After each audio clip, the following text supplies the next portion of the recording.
भारत में आदमी मरते हैं तो 10 गो प्रकार होता है। मतलब काम हई हो दान पुण्य, मतलब मरने के बाद। अमेरिका में क्या नहीं होता, इसका क्या कहेंगे आप? हाँ, तो यह बात है कि भारत में आदमी के मरने के बाद संस्कार किया जाता है। मर्यादा पुरुषोत्तम भगवान इस धरती पर जन्म लेकर वह क्रियाकलाप करके जलांजलि देकर तर्पण करके सब यहाँ पर धरती पर दिखाए हैं, इस भारत भूमि पर दिखाए हैं, जिसका अनुसरण करते हैं लोग। और वहीं जब वृद्धावस्था में भी जब जीवात्मा निकल जाती है तो निकलने के बाद 10 से 12-13 दिनों तक भ्रमण करती है ऐसे ही खुला। जब से उसको जलांजलि तर्पण नहीं किया जाए तब से वह अस्थाई नहीं होती। इसलिए उनकी आत्मा को शांति के लिए यह सांत्वना दिया जाता है। उनके लिए पिंडदान तो यह वह सब क्रियाकर्म किया जाता है। तो वहीं उनकी जो जीवात्मा है, जीवात्मा की शांति के लिए यह सब किया जाता है। इसीलिए कहा जाता है कि भारत धर्म प्रधान देश है। यह ब्राह्मणवाद का यह नहीं कि हम ब्राह्मणों का यह कहा हुआ, प्रत्यक्ष मर्यादा पुरुषोत्तम इस धरती पर जन्म लेकर उन्होंने यह करके दिखलाया है, प्रत्यक्ष किया है। राम लक्ष्मण सीता भी पिंडदान किए हैं, गया में वहाँ पर जाकर किए हैं। गया में यह पितरों का पिंडदान होता है तो वहाँ पर सब किए हैं। तो क्या होता है कि जीवात्मा इक्ष्वाकु वंश में उत्पन्न राजा भगीरथ जो थे, उनसे पहले पूर्वजों के तरण करने के लिए, पूर्वज जितने खत्म हो गए थे उनको तरण करने के लिए तपस्या करके 17,000 वर्ष तपस्या किए, तब भगवान शंकर प्रकट हुए। तब वह स्वर्ग से धरती पर गंगा को लाए, वहीं पितरों के तरण के लिए। तो गंगा स्वर्ग से धरती पर आकर धरती से पाताल तक गई हुई है। तो वहीं पितरों का उनका क्या हुआ कि उनको पितरों का मुक्ति मिला, जल के द्वारा मुक्ति मिला, उद्धार हो गया सब। तो वहीं जलांजलि दिया जाता है, उनका नाम लेकर जलांजलि दिया जाता है, उनको तर्पण किया जाता है।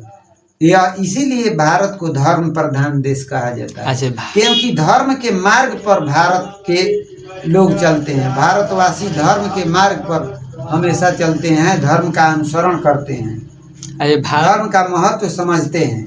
भारत में मरते हैं तो एथी होता है आत्मा के शांति के लिए। अमेरिका और देश में नहीं होता है तो उधर आत्मा भटकता रहता होगा, क्या होगा?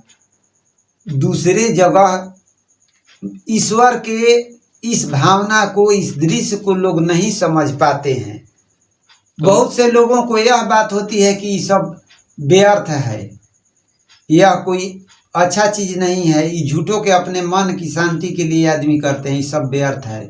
लेकिन व्यर्थ नहीं, सब यह वास्तव में होता है। उन लोगों को ज्ञान वैसा नहीं है। कहा गया है न कि अज्ञानेन आवृतः लोकः तमसा न प्रकाशते। धन संपदाओं से अज्ञान में लिप्त है, अज्ञान रूपी अंधकार में लिप्त है सब। अब वहाँ का परंपरा ही चलता आ रहा है, यह सब नहीं होगा तो नहीं होगा, नहीं हो रहा है, नहीं कर रहा है।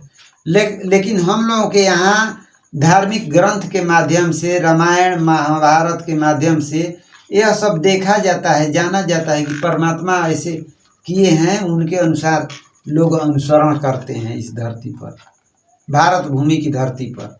अब दूसरे जगह लोग नहीं इस सब का अनुसरण करते हैं। तो यही इसीलिए कहा गया कि अज्ञानेन आवृतः तमसा न प्रकाशते। यह संसार अज्ञान से ढका हुआ है, अज्ञान रूपी अंधकार में पूर्णतः लिप्त है। जब ज्ञान हो जाएगा तो प्रत्यक्ष प्रकाश मिल जाएगा आदमी को। तमसा न प्रकाशते, तामस के गुण है, अंदर में तामसी गुण है, जिसके कारण व्यक्ति जान नहीं पाता है। उसको ज्ञान का उपदेश दिया जाए, ज्ञान बताया जाए तो भी वह समझेगा नहीं। यह जान लो कि ज्ञान का मार्ग साधारण नहीं होता है, ज्ञान का मार्ग बहुत ही कठिन होता है।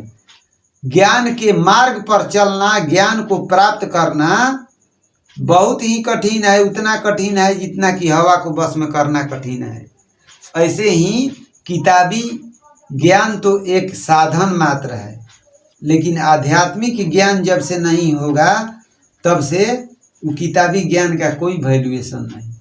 किताबी ज्ञान प्राप्त करके BA MA व्यक्ति कर जाए, लेकिन आध्यात्मिक ज्ञान नहीं हो, अनुशासन सांस्कृतिक सभ्यता का ज्ञान नहीं हो, तो वह मानव नहीं होता है। मानव में मानवता का गुण होना चाहिए, जिससे वह धरती पर अपना वर्चस्व कायम रखे, उसका जसगान हो, उसका कीर्तिगान हो, लोग माने कि हाँ इनमें मानवता का गुण है। तो मानवता का गुण होना चाहिए, सच्चे मानव का कर्तव्य है।